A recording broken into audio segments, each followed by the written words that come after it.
We have to change the narrative around comic books and how expensive it is to collect or buy the comics you want to read nowadays. A lot of people have the assumption that comic books are crazy expensive. I can't read the new current story going on like Absolute Batman or the Absolute Universe, or I can't read the Ultimate Universe for DC, or I can't read I Was a Fashion School Serial Killer with Image Comics because all these books are so expensive and I can't keep track of it all. I want to sit here and tell you guys that today, as far as I have been collecting comic books within the last 2 to 3 years, it's probably the most easy and almost inexpensive way to collect comic books that you could ever have. Right now, to follow a comic book that, let's say, is releasing monthly, like I Was a Fashion School Serial Killer or the current Storm solo run that's going on, you probably only need to have like $5 to $10 set aside each month to buy these books. Now, I know, again, I know I'm speaking to a very big audience here who may or may not be struggling financially with the current economy going on. But if you're going to spend money on something that is going to be a comfort thing for you, whether it be comfort food or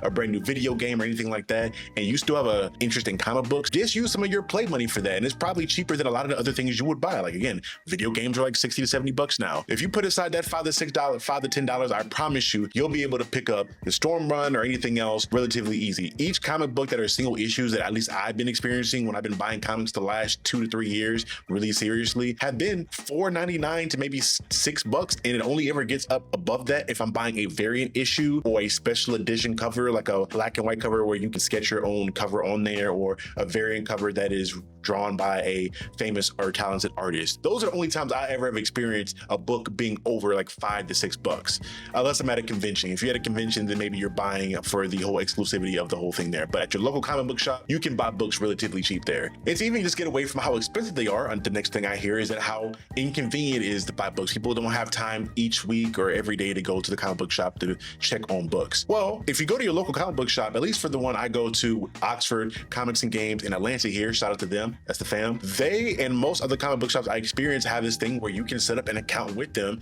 and set up a pull box. That pull box then therefore shows you the ability to be able to let them know like, hey, I'm interested in this Batman book, this Red Sonja book, or this book here, and I would like them to be added to my pull list. When those books drop on Wednesdays on the new comic book day, they'll take those books, put them in a box with your name on it, and whenever you have time or whenever you are available, you can walk into the shop and say, hey, I'm picking up for Captain Diesel. I have 3 books that I'm waiting on to pick up, to buy. They'll then open that box up, give you the books that were reserved for you. You can pay for them and go on your merry way. Or you can do what I do and spend a little too much money and go in and say, hey, I'm going to look at all the different variant covers or maybe a new book that I haven't been paying attention to that's been coming out. Because sometimes I get into the habit of just reading the stuff that I have with my pull list and I don't read anything new. But whenever I get interested in something new, like the new Exquisite Corpses